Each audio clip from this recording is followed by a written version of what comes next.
propos des résolutions de la première session extraordinaire du Conseil supérieur de la Cour des comptes, le président de l'Assemblée nationale, le professeur Vital Kamerhe, a échangé le mardi 22 octobre 2024 avec le premier président de la Cour des comptes, Jimmy Munganga Ngwaka, venu lui présenter les résolutions de la première session extraordinaire du Conseil supérieur de la Cour des comptes tenue du 7 au 11 octobre dernier. La Cour des comptes de la République démocratique du Congo avait organisé les premières assises de son Conseil supérieur. Conformément à la loi, les résolutions du Conseil supérieur de la Cour des comptes sont destinées au chef de l'État. Mais préalablement à l'intervention du chef de l'État, il est prévu que les résolutions soient transmises d'abord à l'Assemblée nationale pour son avis. Donc je suis venu m'acquitter de ce devoir ce matin.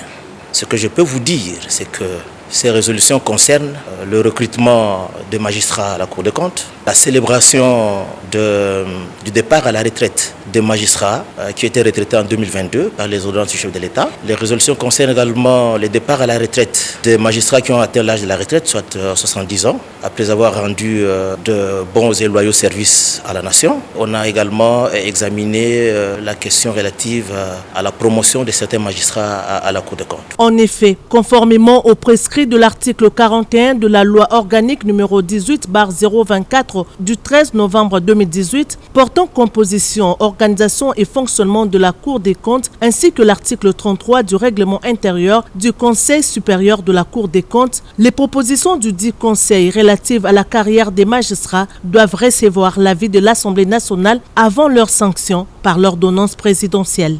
Merci.